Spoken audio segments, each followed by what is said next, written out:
ప్రజలారా వినరండి ఈ సత్య సువార్త, సర్వజనులారా కనరండి ప్రభు సత్య సువార్త. వినవచ్చిన ప్రియులకు విమోచన యేసు వార్త. ప్రభు అయిన యేసుక్రీస్తు వారి యొక్క నామంలో మిమ్మల్ని అందరినీ ప్రేమతో ఈ సత్య సువార్త అనే ఈ కార్యక్రమానికి ఆహ్వానాన్ని తెలియజేస్తున్నాను. పరిశుద్ధాత్మ దేవుడు మీ మధ్యలో ఉండి ఉన్నారు. పరిశుద్ధాత్మ దేవుడు మన మధ్యలో ఉండి ఉన్నారు. మీకు నాకు మధ్యలో ఖచ్చితంగా పరిశుద్ధాత్ముడు ఎక్కడ ఉండి ఉన్నారు. No doubt in it. I don't have any doubt. ఎంత ఖచ్చితం అంటే అంత ఖచ్చితంగా పరిశుద్ధాత్ముడు మన మధ్యలో ఉండి ఉన్నారు. ఆయన మనలను ఆదరించడానికి, ఆయన మనలను నడిపించడానికి, ఆయన వివిధమైన అనేకమైన విషయాలు మనకు జరిగించి మనలను ఆనందింపచేయడానికి, సంతోషింపచేయడానికి ఆ దేవాతి దేవుడు, పరిశుద్ధాత్మ దేవుడు ఎక్కడ ఉండి ఉన్నారు. ఇది మనం చాలాసార్లు అనుకుంటాం కదా, పరిశుద్ధాత్మ అనేసరికల్లా ఈ పెంతెకోస్తు వాళ్ళు ఇంతేనండి, వీళ్ళ కేకలేస్తారు, బొబ్బలు పెడతారు, నవ్వుతారు, ఏడుస్తారు, వాళ్ళకి అర్థం కాదు వాళ్ళు ఏం చేస్తున్నారు ఏంటో అని చెప్పేసి అని ఒక్కొక్కసారి మనం చాలా చులకనగా మాట్లాడుతూ ఉంటాం. కానీ వద్దర్రా, ఈరోజు నేను మీతో పంచుకున్న మాట ఏంటంటే, పరిశుద్ధాత్మదేవుడు మన మేలు కొరకే అనుగ్రహించబడి ఉన్నాడు, మన ప్రయోజనము కొరకు అనుగ్రహించబడి. ఐ థింక్ ఒక మాట నేను వాడవచ్చునేమనుకున్నాను. ఎందుకంటే మనం జీతాలు తీసుకునేటప్పుడు మన జీతం కంటే, మనం బిజినెస్ చేసేటప్పుడు వచ్చేటువంటి రాబడి కంటే బోనస్ అంటారు చూసారా, అదంటే వచ్చిన లాభాల్లో నుంచి మళ్ళీ పనిచేస్తారో ఏదో అంటారు దాన్ని, నాకు అంత క్లారిటీ తెలియలేదండి. బట్ బోనస్ అనేటువంటిది ఏంటంటే, వ్యాపారంలో అధికమైన లాభాలు వచ్చినప్పుడు అందు పనిచేసినటువంటి ఒక ఉద్యోగస్తులు అయినటువంటి వారికి ఆ లాభాల్లోంచి కొంత ఇవ్వడానికి, అంటే అది వారు జీతంగా కాకుండా అది బోనస్గా, bonus is different from salary కదా. సో ఆ బోనస్ వచ్చినప్పుడు కొంతమంది ఏం చేస్తారంటే, ఆ బోనస్ తోటి ఏదైనా ఒక వస్తువు కొనుక్కొని ఇంట్లో పెట్టుకొని పలానప్పుడు మాకు వచ్చిన బోనస్తో మేము కొనుక్కునేటువంటిదని ఎంత సంతోషిస్తూ ఉంటాం. అలాగే దేవుడు పరిశుద్ధాత్మ దేవుణ్ణి బోనస్గా మనకు అనుగ్రహించినారు. యేసుక్రీస్తు ప్రభువు ద్వారా మనకి రక్షణ భాగ్యాన్ని ఇస్తే, యేసుక్రీస్తు ప్రభు పొందినటువంటి యొక్క గాయములను బట్టి మనకి స్వస్థత అనేటువంటిది కలిగితే, యేసుక్రీస్తు వారు చేసిన కార్యమును బట్టి మనకు విజయము, ఘనత ఇలాంటివన్నీ మనకు అనుగ్రహించబడితే, పరిశుద్ధాత్ముడు బోనస్గా ఇంకా అధికమైన రీతిలో మనకు అనుగ్రహించబడి ఆయన మనల్ని సంతోషింప చేయడానికి, ఆనందింప చేయడానికి పరిశుద్ధాత్ముడు మన కొరకే ఇవ్వబడి ఉన్నారు. అందుకనే ప్రభు అయిన యేసుక్రీస్తు వారి లోకంలో మానవుడిగా ఉన్నప్పుడు కూడానండి, ఆయన అనేకమైన విషయాలు చెప్పారు. తన యొక్క శిష్యులైనటువంటి వారితో అనేకమైన సంగతులు బోధిస్తూ ఉన్నారు, చెప్తూ వచ్చి ఉన్నారు. అందులో ఒకటి యోహాను సువార్త 16వ అధ్యాయము 23వ వచనం దగ్గర నుంచి ఉన్న మాటలు. యోహాను సువార్త 16వ అధ్యాయము 20వ వచనం దగ్గర నుంచి ఉన్న మాటల్లో, 20వ వచనం దగ్గర నుంచి ఉన్న మాటలలో ఇలాగున అంటూ ఉన్నారు. మీరు ఏడ్చి ప్రలాపింతురు, కానీ లోకము సంతోషించును. మీరు దుఃఖింతురు, కానీ మీ దుఃఖము సంతోషమగునని మీతో నిశ్చయముగా చెప్పుచున్నాను. మీరు ఏడ్చి ప్రలాపింతురు, కానీ లోకం సంతోషిస్తుంది. నిజమేనండి. మనకి ఏదైనా కష్టం వచ్చినప్పుడు, మనకి ఏదైనా బాధ వచ్చినప్పుడు మనకు మనమే అనుభవిస్తూ ఉంటాం. చాలాసార్లు నేను గమనించినప్పుడు ఏంటంటే, మనకు కష్టం వస్తే, మనకు బాధ వస్తే మన పొరుగు వాళ్ళు భలే సంతోషిస్తారండి, మన తోటి వాళ్ళు భలే ఆనందిస్తారండి. వాళ్ళకి కష్టం వచ్చిందంట, వాళ్ళకి శ్రమ వచ్చిందంట, వాళ్ళకి ఎలా జరిగిందంట, ఇంకెంతమందితో చెప్పుంటారో, వాళ్ళ ఆనందం అవధు లేనంతగా ఉంటుంది. వాళ్ళ యొక్క ఆనందం అనేటువంటిది కనబడ్డ వాళ్ళకి అందరికీ చెప్తూనే ఉంటారు మన దుఃఖాన్ని గురించి, మనం ఏడుస్తూ ఉంటాం. ఒక్కొక్కసారి ఈ మాట కూడా దైవజనులు డాక్టర్ డిజిఎస్ దినకర్ గారి ద్వారా నేను వింటూ వచ్చినటువంటి ఒక మాట ఏంటంటే, మనం నవ్వినప్పుడు చాలామంది ఉంటారంట, మనం సంతోషంగా ఉన్నప్పుడు చాలామంది అబ్బో మేము కూడా మీతో పాటే ఉన్నాం బ్రదర్ అంట వచ్చి మనతో పాటు సంతోషంలో పాల్గొని బిర్యానీలు తింటారు, మన దగ్గర ఉన్నాయన్నీ తింటారు, మనంతా ఆరిపేస్తారు. కానీ మనం ఏడ్చేటప్పుడు ఎవ్వరూ మనతో పాటు ఉండరంటండి. దైవజనులు దినకర్ గారు, డాక్టర్ డిజిఎస్ దినకర్ గారు తన అనుభవంలో నుంచి చెప్పినటువంటి ఒక అమూల్యమైనటువంటి మాట నేను ఎప్పటికీ మర్చిపోలేదు. ఒక్కొక్కసారి నాకు ఇలాంటి పరిస్థితులు ఎదురైనప్పుడు, కష్టాలు ఎదురైనప్పుడు, ఒక్కొక్కసారి బాధ ఎదురైనప్పుడు, ఒంటరితనం అనేటువంటిది ఎదురైనప్పుడు, వేదన దుఃఖం అనేటువంటిది ఎదురైనప్పుడు, ప్రజలందరూ వ్యతిరేకులైపోయినట్టుగా తయారైనప్పుడు, ఎవ్వరూ నాకు లేరని అనిపించుకున్నప్పుడు, నాకు దగ్గరికి వచ్చి పలకరించిన వాళ్ళు లేరండి, ఎవరన్నా నన్ను పరామర్శించిన వాళ్ళు లేరండి. ఓ పాస్టర్ గారుగా కూడా నేను ఈ మాట చెప్తాను, ఎవరికైనా కష్టం వస్తే నేను ఖచ్చితంగా వెళ్ళకపోతే దుయ్య పట్టుకుంటారు కదా. మా ఇంటికి రాలేదు పాస్టర్ గారు, మమ్మల్ని పరామర్శించడానికి రాలేదు పాస్టర్ గారు అని అంటారు. అదే పాస్టర్ గారికి ఏదైనా కష్టం వస్తే పలకరించిన వాళ్ళు ఎవరున్నారు చెప్పండి? ఆ పాస్టర్ గారి దగ్గరికి వెళ్ళి పరామర్శించిన వాళ్ళు ఎవరున్నారు? కొంతమంది ఉంటారు. దేవుడు నాకు అప్పగించిన సంఘ బిడ్డలైతే నేను వాళ్ళ మీద నింద వేయలేను. ఎందుకంటే నా ప్రతి విషయంలో వారు నాకు తోడై ఉన్నారు. ప్రతి విషయంలో వారు నాతో నిలబడుతూ ఉన్నారు. నా సంతోషంలో వారు సంతోషిస్తారు. నేను ఎప్పుడైనా బాగోలేదు అంటే నా చుట్టూరు వచ్చేసి ఉంటారు వాళ్ళు. ఒక్కొక్కసారి నాకు చాలా ఇష్టమైన విషయం ఏంటంటే, నాకు ఏదైనా బలహీనతగా అనిపిస్తే చాలండి, వచ్చి నా దగ్గరే కూర్చుంటారు. నన్ను పలకరిస్తూ డాడీ డాడీ అంటూ నన్ను పలకరిస్తున్నప్పుడు నాకు అది చాలు. నాకు అనారోగ్యం నుంచి నేను లేచిపోతా వెంటనే. ఏదైనా బలహీనత వచ్చిన ఆ బలహీనత నుంచి నేను త్వరగా లేచిపోతా. ట్యాబ్లెట్లు వేసుకుంటే కాదు, కానీ వాళ్ళు వచ్చి, నా సంఘ బిడ్డలైనటువంటి వాళ్ళు వచ్చి నన్ను పలకరించినటువంటి ఒక విధానంలో త్వరగా స్వస్థత అనేటువంటి దేవుడు నాకు ఇస్తున్నాడు. కారణం ఏంటి తెలుసా?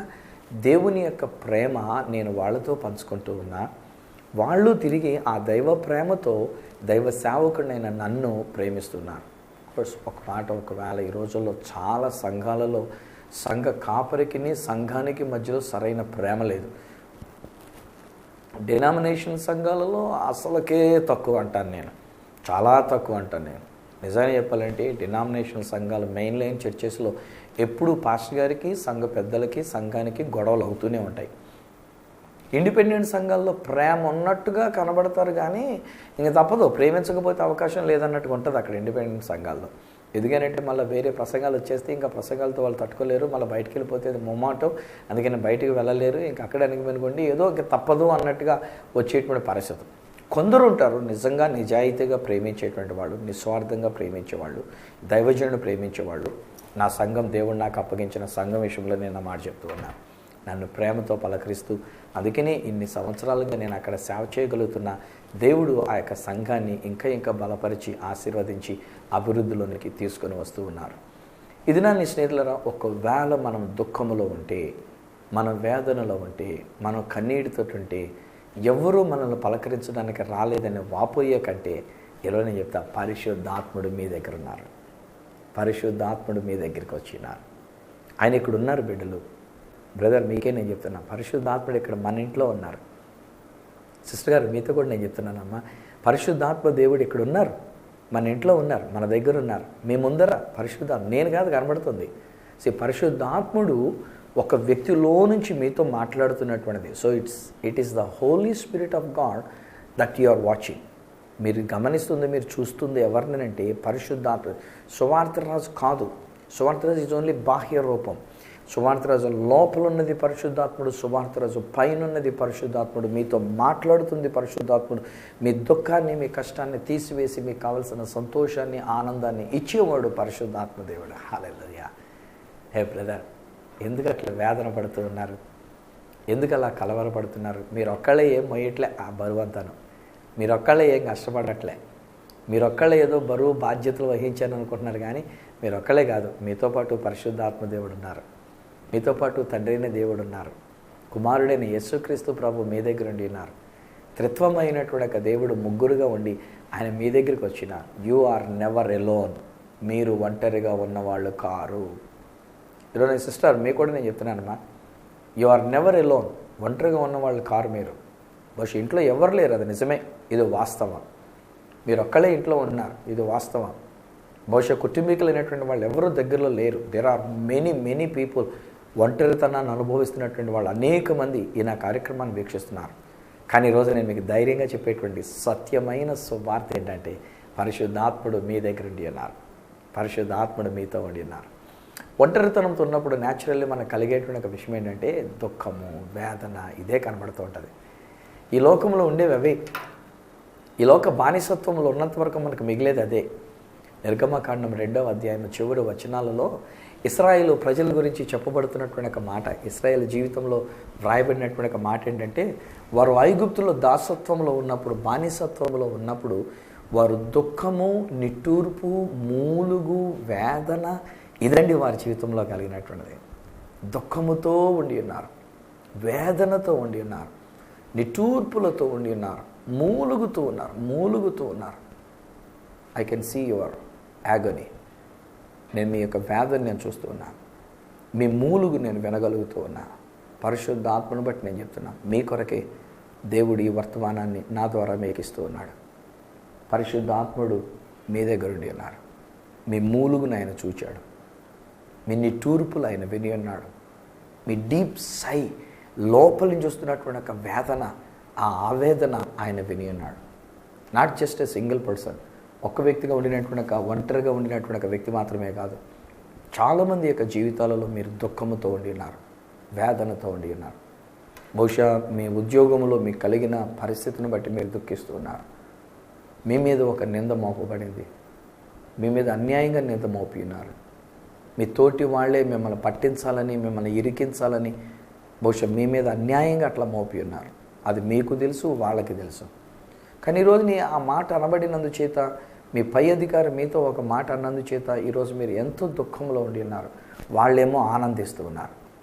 మిమ్మల్ని ఇరికించిన వాళ్ళు, మిమ్మల్ని పట్టించిన వాళ్ళు, మీ మీద అలా నింద మోపించినటువంటి వాళ్ళు నవ్వుకుంటూ చంకలు కొట్టుకుంటున్నారు, వాళ్ళు పండగ చేసుకుంటున్నారు. వాళ్ళు మీరేమో ఇంట్లో కూర్చొని ఇలా వేదనతో ఉండి ఉన్నారు. మీతోటే పరిశుద్ధాత్ముడు మాట్లాడుతున్నాడు మీ దుఃఖాన్ని తీసివేయడానికి, మీ యొక్క దుఃఖాన్ని సంతోషంగా మార్చడానికి పరిశుద్ధాత్ముడు మన మధ్యకు వచ్చినాడు. ఆయన ఆదరణకర్త, ఆయన మనల్ని ఆదరిస్తూ ఉన్నాడు. ఆయన మన కన్నుల ప్రతి బాష్ప బిందువులను ఆయన తుడిచివేస్తున్న దేవుడు.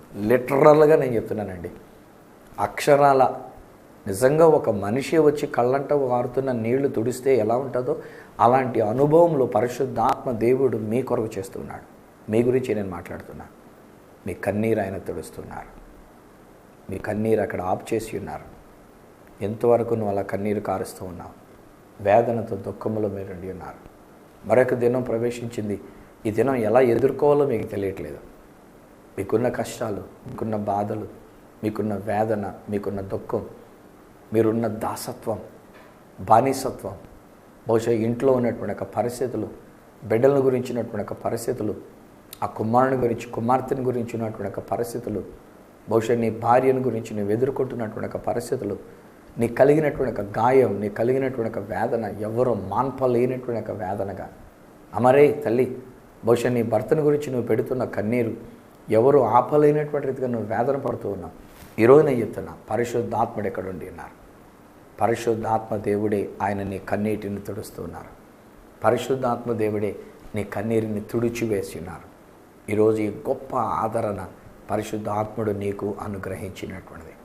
ఆయన అంటున్నాడు కదా, మీరు దుఃఖింతురు, ఈ లోకం మిమ్మల్ని గురించి సంతోషిస్తుంది. మీరు దుఃఖిస్తారు, కానీ మీ దుఃఖము సంతోషముగా మార్చబడుతుంది. It is possible only by the Holy Spirit of God. మీ యొక్క దుఃఖములో మీరు సంతోషించగలిగినటువంటిది పరిశుద్ధాత్మ వలన మాత్రమే జరిగేటువంటి ఒక విషయం. ఈరోజు నేను కూడా ఎప్పుడైనా ఒక్కొక్కసారి నాకు వేదన కలిగినప్పుడు అండి, ఎవరైనా నన్ను పలకరిస్తే ఎంత బాగుండు అనుకుంటా. నేను మనిషినే కదా, నాకు కూడా భావాలు అనేటువంటివి, భావోద్రేకాలు అనేటువంటివి ఉంటూ ఉంటాయి కదా. ఒక్కొక్కసారి నా భార్య నన్ను పలకరించిన దానికంటే, బిడ్డలు నన్ను పలకరించిన దానికంటే ఒక్కొక్కసారి బయట వాళ్ళు ఎవరైనా పలకరిస్తే అని అనిపిస్తూ ఉంటుంది. ఇంకొకరు ఎవరైనా, ఎప్పుడైనా ఇలాంటి పరిస్థితులు ఉన్నప్పుడు ఎవరైనా పలకరిస్తే, అమ్మయ్య ఈరోజు నన్ను ఒకళ్ళు పలకరించారా బాబు అని పెద్ద ఇది అనుకుంటాను నేను. వాళ్ళు కాసేపే. ఒక్కొక్కసారి ఎవరైనా నన్ను పలకరించినా వాళ్ళ స్వార్థం ఉంటుంది అందులోని. ఏదో నాతో మాట్లాడేశాను, నన్ను పలకరించేశానని చెప్పేసి గొప్ప చెప్పుకుంటారు. లేదంటే కనుక వాళ్ళు నా నుండి ఒక స్థితిలో దేవుడు నన్ను వాడుకుంటున్నాడు కనుక, సువార్తరాజు గారు మా ఫ్రెండ్ అండి, సువార్తరాజు గారు నాకు బాగా దగ్గరండి, సువార్తరాజు గారితో నేను చాలా చనువుగా మాట్లాడతానండి, ఆయనతో పాటు దగ్గరే కూర్చొని మాట్లాడతానండి, ఇలా చెప్పుకునడానికైనటువంటి రీతిగా ఒకవేళ నన్ను ఏదో కాస్త పలకరించినందుచేత వాడుకుంటూ ఉంటారేమో కదా. ఇది లోకంలో ఉండినటువంటి ఒక స్వార్థం, లోకంలో ఉండేటువంటి ఒక స్వార్థ విషయాలు. కానీ అదే పరిశుద్ధాత్మ దేవుడు ఇలాంటి స్వార్థంగా ఆయన ఆలోచించాడు. పరిశుద్ధాత్మ దేవుడు నేను ఎప్పుడు కష్టంలో నన్ను చూచి వెంటనే ఆయన నన్ను పలకరించడానికి, నన్ను ఆదరించడానికి, నన్ను సంతోషింప చేయడానికి పరిశుద్ధాత్మ దేవుడు నా కొరకే ఈ లోకంలోనికి పంపబడ్డారు. ఎవరికంటే కూడానండి, ఎవరు ఫోన్ చేసినా చేయకపోయినా కానండి, చివరికి ఒకవేళ నా ఇంట్లో వాళ్ళు కుటుంబీకులు నన్ను ఎప్పుడూ పలకరిస్తూ ఉంటారు, నా బిడ్డలు కానీ నా భార్య కానీ ఫోన్ చేసి మాట్లాడుతూ ఉంటారు. ఒకవేళ ఒక్కొక్క సమయంలో నేను ఏదన్నా టెన్షన్లో ఉన్నప్పుడు పాపం వాళ్ళకేం తెలుస్తుంది నేను అక్కడ టెన్షన్లో ఉన్నానని. నేను బయట దేశాలకు వెళ్ళినప్పుడు ఒకవేళ ఏదైనా పరిస్థితి ఎదుర్కొన్నప్పుడు వీళ్ళకెలా తెలుస్తుంది, అన్లెస్ నేను చెప్పుకుంటే తప్ప. సో అలాంటి టైంలో ఒకవేళ నా భార్య లేక నా బిడ్డలు నన్ను ఒకవేళ పలకరించకపోయినా, అక్కడ దేశంలో ఉంటుండగా, అక్కడ దూరంలో నేను ఉంటుండగా, అక్కడ ఒంటరితనంలో నేను ఉంటుండగా పరిశుద్ధాత్మ దేవుడు ఆయన నన్ను ఆదరణ కలిగజేసి ఆయన నాకు సంతోషాన్ని ఇస్తూ ఉంటాడు. ధైర్యపరచబడుతూ ఉంటా. టెన్షన్లు వస్తాయిలే అండి, నాకు కూడా కష్టాలు అనేటువంటివి, శ్రమలు అనేటువంటివి, వేదన అనేటువంటిది, దుఃఖం అనేటువంటి ఒక్కొక్కసారి ఆనందాన్ని మానేస్తా. నాకు కష్టం వచ్చినప్పుడు తిండిదైనా మానేసి దేవుని దగ్గర కనిపెట్టుకొని ఉపవాసం ఉంటాను. తెల్లారేసరికి ఎంతో సంతోషం, ఎంతో ఆనందం. ఇది పరిశుద్ధాత్మ దేవుడు మనకు అనుగ్రహించగలిగిన అద్భుతమైనటువంటి ఒక విషయం. ఈ దినాన్ని ఒకవేళ మీరు ఏ కష్టంలో ఉన్నా, ఏ కన్నీటితో ఉన్నా, ఏ దుఃఖంలో ఉన్నా, ఈ దినాన్ని నేను చెప్పగలిగిన మాట ఏంటంటే పరిశుద్ధాత్మ దేవుడే మిమ్మల్ని ఆదరిస్తూ ఉన్నాడు. పరిశుద్ధాత్మ దేవుడే మిమ్మల్ని పలకరిస్తున్నాడు. మీ దుఃఖములు, మీ సమస్యలో ఆయనే మీ దగ్గరకు వస్తూ ఉన్నాడు. ఎన్నో అనుభవాలు ఈవెన్ యేసుక్రీస్తు ప్రభువారు జీవించినటువంటి ఒక కాలంలో నేను చెప్పగలను. ఒకానొక సమయంలో తన శిష్యులైనటువంటి వారిని అద్దరికి వెళ్ళమని చెప్పినప్పుడు వాళ్ళని పంపించేసి ఈయన గట్టునే ఉండిపోయి తండ్రితో మాట్లాడడానికి అనగా ప్రార్థనలో గడపడానికి ఉండిపోయారు. తెల్లవారుజాము వరకు వాళ్ళు ప్రయాసపడుతూ వచ్చారు, కానీ ధోని ఎక్కడ కదలలే, ముందుకే కదలలే. 4వ జామున అనగా తెల్లవారుతుందనగా యేసుక్రీస్తు ప్రభువారు తానే స్వయంగా వారి దగ్గరికి సముద్రం మీద నడుచుకుంటూ వచ్చేశారు. ఎస్, ఈరోజు నేను చెప్పగలిగిన సువార్త ఇది. అరే అమ్మ, నువ్వు కష్టపడుతుంటే, నువ్వు కన్నీటితో ఉంటే చూస్తూ అలాగే ఊరుకునే దేవుడు కాడు. చేతులు కట్టుకుని ఓహో శ్రమ పడుతున్నావా, పడలే, మరి ఏం చేస్తాం, ఇది నీవు చేసిన పనికి పర్యవసానం, నువ్వు చేసిన పాపానికి పర్యవసానం, ఓన్లీ కొంతకాలం అందాక భరించుకో అని చెప్పి అలా విడిచిపెట్టే దేవుడు కాడు. He comes to you. మీ దగ్గరికి వచ్చాడు ఆయన, ఇక్కడ మీ ఇంట్లోకి వచ్చాడు ఆయన, ఇక్కడ మీ దగ్గర ఉన్నారు ఆయన. నువ్వు పడుతున్న శ్రమ ఆయనకి తెలుసురా అమ్మా, మీ గురించి నేను మాట్లాడుతున్నాను. మీరు పడుతున్న కన్నీరు ఆయనకి తెలుసు, మీ వేదన ఆయనకి తెలుసు. అందుకని పరిశుద్ధాత్మగా మన మధ్యలోనికి వచ్చినారు. ఆత్మస్వరూపుడైనటువంటి ఒక దేవుడు ఈ కళ్ళకు కనబడకపోయినా I can feel him here. ఆయన నేను స్పృశించి, నేను అనుభవించి తెలుసుకున్నట్టుగా పరిశుద్ధాత్మ దేవుడు ఎక్కడున్నారు, మన మధ్యలో ఎక్కడుండి ఉన్నారు. ఆయన నీ దుఃఖాన్ని సంతోషంగా మార్చివేసేటువంటి ఒక దేవుడు. కలవరపడుతున్నటువంటి వాడిని ఆయనే పలకరిస్తాడు. నేనే, భయపడవద్దు అని చెప్పేసి ఆయన పలకరిస్తాడు. ఆయన ధోనిలోనికి వచ్చి ఆ ధోనిని అద్దరికి తీసుకుని వెళ్ళినప్పుడు తుఫాను అణిగిపోయేటట్టుగా చేసినాడు. బహుశా ఈరోజు నీ జీవితం మీద కూడా ఒక తుఫాను వచ్చినదా? ఈరోజు నీ కుటుంబం మీద ఒక సమస్య వచ్చినదా? బిడ్డల విషయంలో ఒకవేళ ఒక సమస్య నీవు ఎదుర్కొంటూ ఉండి ఉన్నావా? కష్టము కన్నీటితో అన్నట్టుగా నీవు ఉండి ఉన్నావా? Don't worry, కలవరపడద్దు. ప్రభు నీ దగ్గరికి వచ్చిన్నారు, పరిశుద్ధాత్మగా నీ దగ్గరికి వచ్చిన్నారు, నీ దుఃఖాన్ని సంతోషంగా మార్చడానికి వచ్చిన్నారు. ఒకనొక సమయంలో ఒక తల్లి తన యొక్క కుమారుడు చనిపోతే, తన యొక్క భర్త లేడు, ఉన్నది ఒకే ఒక్క కుమారుడు. ఆ ఒక్క కుమారుడు చనిపోయాడు. శవముగా ఆ పాడి మీద కట్టుకొని తీసుకుని వెళ్తూ ఉన్నారు. యేసు ఊర్లోనికి వస్తుంటే ఎదురొచ్చింది శవం. ఆయన చూచినటువంటిది, వారందరి మధ్యలో అనేక మంది ప్రజలు ఉన్నారు. వారందరి మధ్యలో ఆ బిడ్డడి యొక్క తల్లి ఎంత కన్నీటితో ఉందో చూచినటువంటి ఆయన ఆమె దగ్గరికి వచ్చి అంటాడు, అమ్మా ఏడవద్దు. పాడిని ముట్టుకున్నాడు. చచ్చిపోయిన రీతిగా అయిపోయినటువంటి ఒక పిల్లవాడిని బతికించాడు. ఆ తల్లికి అప్పగించున్నాడు. మరే బహుశా నీ కొడుకు గురించి నువ్వు కన్నీరు కారుస్తున్నావురా. ఆ కొడుకు జీవితం బాగోలేదు, బహుశా నీ కుమార్తె జీవితం బాగోలేదు, ఆ బిడ్డల యొక్క భవిష్యత్తు బాగోలేదు, వాళ్ళ యొక్క జీవితం సరిగ్గా లేదు. నలిగిపోతూ ఉండినావు. ఎవరికి తెలియకుండా నువ్వు వేదన పడుతూ ఉన్నావు. నీ కుటుంబీకులకి ఎవరికి నువ్వు చెప్పడం లేదు, నీ బంధువులకి ఎవరికీ నువ్వు చెప్పడం లేదు. కానీ ఈరోజు నేను చెప్తున్నా, బహుశా నీవు ఒంటరిగా నువ్వు ఆ దుఃఖాన్ని అనుభవిస్తున్నావు, ఒంటరిగా నువ్వు కన్నీరు కారుస్తూ ఉన్నావు. ఇది నాని ఆ దేవాతి దేవుడు చెప్తున్నటువంటి ఒక మాట ఏంటంటే, యేసు ప్రభుగా నీ దగ్గరికి వచ్చినారు, పరిశుద్ధాత్మగా నీ దగ్గరికి వచ్చినారు. ఆయన నీతో మాట్లాడుతున్నాడు. అమ్మా ఎందుకు ఏడుస్తున్నావు? మిమ్మల్ని మీతోటే అంటున్నారు, అమ్మరే నిన్నే పలకరిస్తున్నారు పరిశుద్ధాత్మ దేవుడు. అమ్మా ఎందుకు ఏడుస్తున్నావు, ఎందుకు ఏడుస్తున్నావు, ఏడవద్దు ఏడవద్దు అని చెప్పి ఆయన నీ కుమారుని యొక్క జీవితాన్ని బాగు చేస్తున్నాడు. పాడైపోయిన జీవితాన్ని బాగు చేస్తున్నాడు. ఆధ్యాత్మికంగా చచ్చిపోయినటువంటి రీతి కూడినటువంటి జీవితాన్ని తిరిగి ఉజ్జీవింపజేస్తున్నాడు. మారు మనసు రక్షణానుభవాన్ని కలిగిస్తున్నాడు. డోంట్ వరీ, నీ కొడుకును ఒక మంచి జీవితంలోనికి మారుస్తున్నాడు. నీ కుమార్తెని ఒక మంచి జీవితంలోనికి మారుస్తున్నాడు. ఇది సువార్త. ఇది పరిశుద్ధాత్ముడు చెప్తున్నటువంటి ఒక మాట. నీ కన్నీరు నీ దుఃఖం తుడిచివేయడానికి అన్నట్లుగా ఆ దేవాతి దేవుడు చేస్తున్న కార్యం. ఒకనొక సమయంలో పాత నిబంధన గ్రంథంలో హిజ్కియా అనేటువంటి ఒక రాజుకి మరణకరమైన వ్యాధి వచ్చింది. దేవుడు తన ప్రవక్తను పంపించి, నీవేక చచ్చిపోతావు రాజా, నీ ఇల్లు చక్కపెట్టుకో, నీ జీవితం చక్కపెట్టుకో, అయిపోయింది ఇక నీ జీవితం, నువ్వు ఈ వ్యాధి చేత నువ్వు చచ్చిపోతావు అని చెప్పేసి అని చెప్పారు.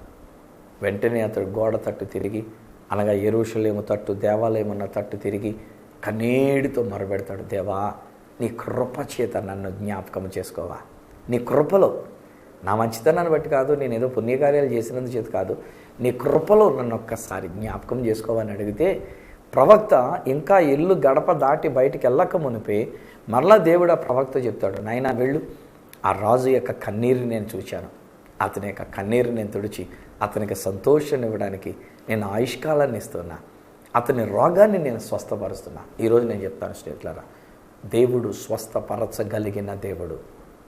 నేను ప్రకటిస్తున్న ఈ దేవుడు ఎలాంటి వ్యాధి నుంచైనా మనల్ని బాగు చేయగలిగినటువంటి దేవుడు. ఎటువంటి వ్యాధి నుంచైనా సరే. ఈరోజు బహుశా మీరు ఒక బలహీనతతో ఉండి ఉన్నారు, చాలా కన్నీటితో మీరు ఉండి ఉన్నారు. న్యాచురల్లీ మనకు డాక్టర్స్ చెప్పేటువంటి ఒక మాటలు ఏంటంటే, ఒక షుగర్ వ్యాధి వదిలిపెట్టదు, ఒక థైరాయిడ్ విడిచిపెట్టదు. బహుశా థైరాయిడ్ వలన మన బిడ్డలు లేకుండా మనం ఉండి నలిగిపోతూ ఉండి ఉన్నామేమో. బహుశా నీకున్నటువంటి ఒక షుగర్ వ్యాధి వలన నువ్వు నలిగిపోతూ, దానికి తోడు ఒక బీపీ అనేటువంటిది ఒకటి వచ్చినదేమో. బహుశా ఈ రోజున ఇంకా మరణకరమైన వ్యాధిగా తెలిసియో తెలియకో ఒక పొరపాటు జరిగినందుచేత ఈరోజు ఒక హెచ్ఐవి వ్యాధి, ఒక ఎయిడ్స్ అనేటువంటి ఒక వ్యాధి ఒకవేళ నీకు సోకి ఉన్నదేమో. Don't worry. ఈరోజు నేను దేవుని బట్టి నేను చెప్తున్నాను, పరిశుద్ధాత్మ దేవుడు లేక మన ప్రభు అయిన యేసుక్రీస్తు వారు ఆయన పొందిన గాయముల చేత మీకు స్వస్థత కలిగినది. నాకు తెలిసిన ఎయిడ్స్ పేషెంట్స్ కూడా ఇంకా ఎంతో కాలం బ్రతుకున్నారు, ఇంకా బ్రతికే ఉన్నారు. ఎన్నో సంవత్సరాల క్రితం నా దగ్గరికి తీసుకొని రాబడినటువంటి ఒక కుమార్తె ఇంకా బ్రతికే ఉంది. ఆ వ్యాధితో 3 సార్లు చచ్చిపోద్దేమో అని అనుకున్నంత పరిస్థితికి వెళ్ళినటువంటి ఆమె బలహీనంగానే ఉంటూ ఉంది. But she still alive. ఈరోజు నేను దేవుని యొక్క సన్నిధిలో ప్రార్థించుకుంటూ, దేవుని యొక్క మందిరంలో ప్రార్థించుకుంటూ, మా కుటుంబంతో మాతో పాటు ఉంటూ ఇంకా సజీవురాలుగా ఉండినటువంటి ఆమె. ఈరోజు నేను చెప్తూ ఉన్నాను, నా ప్రియ స్నేహితులారా, పరిశుద్ధాత్మ దేవుడు నీకు సంతోషాన్ని ఆనందిస్తున్నాడు. ఏడవద్దు. నాకు ఈ జబ్బు వచ్చిందని ఏడుస్తూ ఉండొద్దు, నాకు ఈ వ్యాధి వచ్చిందని ఏడుస్తూ ఉండొద్దు. ఏడవడానికి బదులుగా పరిశుద్ధాత్మ దేవుడు ఏం చేస్తాడంటే మనకు ఒక విధమైన ఆనందాన్ని, సంతోషాన్ని కలిగిస్తాడు. ఒకవేళ మనకు కలిగినటువంటి ఒక వ్యాధిని బట్టి, ఆ బలహీనతను బట్టి మనకు ఒకవేళ వ్యాధినే ఉండొచ్చు, దుఃఖమే ఉండొచ్చు. ఎవరొచ్చి మనల్ని పలకరించినా బయటికి చెప్పుకోలేక లోపల నలిగిపోతున్న వాళ్ళు కొందరైతే, కొందరు బహుశా వ్యాధిని బట్టి మనల్ని పలకరించడానికి ప్రజలు వచ్చేసరికల్లా మనం తట్టుకోలేక దుఃఖముతోన్నట్టుగా, వేదనతోన్నట్టుగా అలా కొందరు ఉంటూ ఉంటే, ఇదనని ఒకవేళ ఏ కారణం చేత మీరు దుఃఖంలో ఉన్నా, నేను దేవుని యొక్క వాక్యాన్ని బట్టి చెప్పగలిగిన మాట ఏంటంటే, హిజ్కియా అనేటువంటి ఒక రాజును స్వస్థపరచి సంతోషాన్ని ఇచ్చిన దేవుడు మిమ్మల్ని కూడా స్వస్థపరిచి మీకు ఆనందాన్ని, సంతోషాన్ని ఇస్తూ ఉన్నాడు. యేసుక్రీస్తు ప్రభువారు ఒక రోజున ఒక వ్యక్తి భోజనానికి పిలిస్తే, ఆ భోజనం దగ్గర కూర్చొని ఉన్నప్పుడు ఆయన కాళ్ళు వెనక్కి కిందకి చాపుకొని ఉంటుండగా ఒక పాపాత్మురాలైన స్త్రీ అక్కడికి వచ్చింది. ఆ ప్రభు సన్నిధానంలోనికి వచ్చేసరికి బొట్ట కన్నీరు, ఏడుపు, వేదన, దుఃఖం బయటకు పెళ్ళుబుకుంటూ వచ్చింది. ఆ కన్నీరు యేసు పాదముల మీద పడినప్పుడు తన తల వెంట్రుకలతో యేసు పాదములను తుడిచింది, ముద్దు పెట్టుకుంది. తాను తెచ్చిన అత్తరుబుడ్డిని పగలగొట్టి ఆయన పాదములకు పోసింది. ప్రభువారు ఆమె వైపు తిరిగి అంటాడు, అమ్మా, నీ విస్తారమైన పాపములు క్షమించబడి ఉన్నవి, నీ పాపములు ఎంత గొప్ప ఆనందం అండి. ఇప్పుడు ఆమెకి కన్నీరంటే పశ్చాత్తాపముతో తాను చేసిన పాపమును బట్టి వచ్చిన కన్నీటి కంటే ఇప్పుడు ఆనంద బాష్పాలు అధికంగా వచ్చి ఉండి ఉంటాయి. ఆమె తిరిగి వెళ్ళేటప్పుడు ఎంత సంతోషంగా వెళ్ళి ఉంటుందో కదా, ఎంత ఆనందంగా వెళ్ళి ఉంటుందో కదా.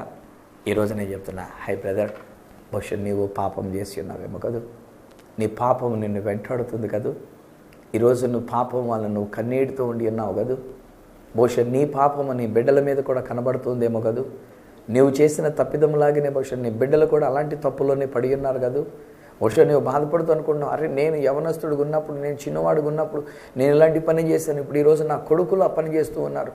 అయ్యో ఏంటిది ప్రభా, ఈ శిక్షావిధి నా మీద కాకుండా నా బిడ్డల మీద కూడా వచ్చినదని నువ్వు కన్నీరు పెట్టుకుంటూ ఉన్నావు కదా. ఇది నన్ను బహుశా ఒక వ్యాధి చేత కానీ, ఒక సమస్యల చేత కానీ మీరు కన్నీటితో ఉంటే, ఒక ఒంటరితనమును బట్టి, లేక మీకు వచ్చిన శ్రమను బట్టి, మీకు వచ్చిన నిందలను బట్టి, అపనిందలను బట్టి, హింసను బట్టి ఒకవేళ కనుక మీరు దుఃఖంలో ఉండినట్లయితే ఈరోజు నేను వాగ్దానం చేసి చెప్తున్నా, పరిశుద్ధాత్మ దేవుడు ఇక్కడ ఉన్నారు. పరిశుద్ధాత్ముడు చెప్తున్న మాట ఏంటంటే, నీ పాపమును క్షమించి నీకు ఆనందాన్ని ఇస్తున్నారు. నీ రోగాన్ని కుదిర్చి స్వస్థపరిచి నీకు సంతోషాన్ని ఇస్తూ ఉన్నారు. నీ సమస్యలు నీకు దగ్గరకు వచ్చి నేనున్నాను అని చెప్పి నిన్ను ధైర్యపరిచి నీకు సంతోషాన్ని ఆనందాన్ని ఇవ్వడానికి పరిశుద్ధాత్ముడు మన కొరకు అనుగ్రహించబడ్డారు. ఇక్కడ ఒక మాట ప్రభు అయిన యేసు అంటారు. ఒక స్త్రీ ఉంది, గర్భవతి అయినటువంటి ఒక స్త్రీ. తనకి ప్రసవ సమయం వచ్చింది, ప్రసవ నొప్పులు అనేటువంటివి వచ్చినాయి, వేదన పడుతుంది, బహువేదన పడుతూ ఉంది. కానీ ఒక క్షణంలో ఆమెకి బిడ్డ పుట్టడం జరిగింది. ఎప్పుడైతే ఆ బిడ్డను చూచిందో ఇప్పుడు ఆమె తన నొప్పిని బాధను మర్చిపోయింది. ఆ బాధను గురించిన ఆలోచన లేదు. ఈ లోకంలోనికి నేను ఒక పిల్లోడిని ఇవ్వగలిగాని అని చెప్పేసని సంతోషముతో ఉంటుందని ఆ ప్రభువారు చెప్తూ ఉన్నారు. అలాగే మీ సంతోషం కూడా ఉండాలి అని అంటున్నారు. పరిశుద్ధాత్మ వైపు చూడండి. పరిశుద్ధాత్ముడు మీ దగ్గరికి వచ్చి ఉన్నారు. పరిశుద్ధాత్ముడు మీ ఇంటిలోనికి వచ్చినారు. మీ కొరకే పరిశుద్ధాత్ముడు ఒక బోనస్గా ఇవ్వబడి ఉన్నారు. రక్షణ ఆనందాన్ని కలిగి ఉండడానికి, పరిశుద్ధాత్మ యందలి ఆనందాన్ని సంతోషాన్ని కలిగి ఉండడానికి, ఆత్మలో ఆనందించడానికి దేవుడు తన పరిశుద్ధాత్మని మీకు ఇచ్చినారు. Don't think about the problem, don't think about that situation. ఆ స్థితి వైపు ఆలోచన చేయకండి, దాని గురించి ఆలోచిస్తూ ఉండకండి, దాని వైపు చూడకండి. ఇది నాన్న దేవుడు చెప్తున్న మాట ఏంటంటే, పరిశుద్ధాత్మ వైపు చూడండి. పరిశుద్ధాత్ముడిచ్చే ఆనందాన్ని మీరు పునికిపుచ్చుకోనండి. తండ్రి అయిన దేవా, నీకు వందనాలు, నీకు స్తోత్రాలు. దుఃఖం ఉంది నాయన, సమస్యలు ఉన్నాయి నాయన. ఈ లోకంలో ఉన్నంత వరకు లోకం మాకు శ్రమలను, ఇబ్బందులను, కష్టాలనే పెడుతూ ఉంటుంది. మేము కష్టాల్లో ఉంటే లోకం ఆనందిస్తూ ఉంటుంది. ఇది లోకం. కానీ నాయన, మీరు చెప్తున్న మాటను బట్టి మాకు దుఃఖం ఉంది, కానీ ఆ దుఃఖాన్ని మీరు సంతోషంగా చేశారు. మాకు ప్రసవ వేదన పడిన పచ్చి పుండు లాంటి శరీర అనుభవాలు మాకున్నాయి, కానీ అది మర్చిపోజేసి మీ వైపు చూచినప్పుడు, పరిశుద్ధాత్మ వైపు మేము చూచినప్పుడు, పరిశుద్ధాత్ముడిచ్చే ఆనందాన్ని మేము పునికిపుచ్చుకొనడానికి అట్టి కృప మాకు ఇచ్చినందుకు నీకు వందనాలు. పరిశుద్ధాత్మ ద్వారా వీరి కుటుంబము సంతోషించెదరగాక. ఇక మీదట ఆ సమస్య వీరికి కనబడకూడదునైనా, ఇక మీదట పరిస్థితి వీరికి కనబడకూడదునైనా, ఇక మీదట ఆ స్థితిగతుల వైపు వీరు ఆలోచన చేయకూడదునైనా, ఇక మీదట ఎదుర్కొన్నటువంటి ఒక సమస్యలను, ఎదుర్కొన్న పరిస్థితులను వీరు ఆలోచించకూడదునైనా. అది తుఫాన్ అయ్యున్నా, అది నింద అయ్యున్నా, అది హింస అయ్యున్నా, అది శ్రమలు అయ్యున్నా, అది వ్యాధి అయ్యున్నా, లేక ఒకవేళ మమ్మల్ని పడవేసినటువంటి ఒక పాపమై ఉన్నా, ఇక మీదట మేము అటు చూడం, పరిశుద్ధాత్మ వైపు మేము చూస్తున్నాం. పరిశుద్ధాత్మ ద్వారా మీరు మమ్మల్ని క్షమించినందుకు నీకు వందనాలు. మమ్మల్ని స్వస్థపరచినందుకు నీకు వందనాలు. మా సమస్యను తీసివేసి మీరు మాలోనికి, మా ధోనిలోనికి వచ్చినందుకు నీకు వందనాలు. మా కన్నీరంతా తుడిచివేసి మాకు సంతోషాన్ని, ఆనందాన్ని ఇచ్చినందుకు నీకు వందనాలు. అట్టి సంతోషం ఈ కుటుంబానికి నేను పాటిస్తున్నా. ఇది పరిశుద్ధాత్మ వలన మాత్రమే సాధ్యమైనటువంటిది నాయన. అందుకే నీ పరిశుద్ధాత్ముడు ఇక్కడ ఉన్నారని సత్య సువార్త నేను చెప్తున్నా. ఎవరు ఎత్తుకొని పోలేనటువంటి ఒక సంతోషం ఈ కుటుంబానికి నేను విడుదల చేసి ఉన్నా. నీ సత్య సువార్త ద్వారా వీరట్టి సంతోషాన్ని, ఆనందాన్ని పుచ్చుకున్నట్లుగా నీ కృప వీరికి ఇచ్చినందుకు నీకు స్తోత్రాలు చెల్లించుకుంటూ యేసు శక్తిగల నామమున ప్రార్థించి పొంది ఉన్నాము తండ్రి. ఆమేన్. తండ్రి, కుమార, పరిశుద్ధాత్మలను దేవదేవుని దీవెన ఆశీర్వాదం ఆయన బిడ్డలుగా మీకును మీ కుటుంబములకును నిత్యము తోడయండి, మిమ్మల్ని ఆశీర్వదించి నడిపించును గాక. ఆమేన్, ఆమేన్. వెల్ స్నేహితులారా, పరిశుద్ధాత్ముడు మీ దగ్గర ఉన్నారు. డోంట్ థింక్, దాని గురించి మాట్లాడితే ఇక సమస్యల గురించి ఎవరికి చెప్పద్దు. ఇక ఎవరు వచ్చినా దాని గురించి అసలు ప్రస్తావనే తేవద్దు. దానికి బదులుగా పుట్టిన బిడ్డల గురించి మాట్లాడండి. ప్రసవ వేదన గురించి ఎవరు చెప్పరు. నేను ఎంత నొప్పులు పడ్డానండి, ఎంత నొప్పులు పడిందండి, ఎంత కేకలేసిందండి నేను ఎవరనరు. మా మగపిల్లడు పుట్టాడండి, మాకు ఆడపిల్ల పుట్టిందండి, మా బాబు ఇదిగోండి, మా పాప ఇదిగోండి అని చెప్పేసి నేను పుట్టిన బిడ్డల గురించి మాట్లాడతారు. అలాగే మీరు కూడా ఆ సమస్యల గురించి మాట్లాడడం ఆపేసి, శ్రమల గురించి మాట్లాడడం ఆపేసి, ఆ దుఃఖాన్ని గురించి మాట్లాడడం ఆపేసి, పుట్టిన యేసుక్రీస్తు ప్రభువు వల్ల మనకు కలిగినటువంటి ఒక పరిశుద్ధాత్మని, ఆ పరిశుద్ధాత్మను చూడండి. పరిశుద్ధాత్మను గురించి మాట్లాడండి. మీరు పొందుకున్న సంతోషాన్ని ఇతరులకు పంచుకోండి.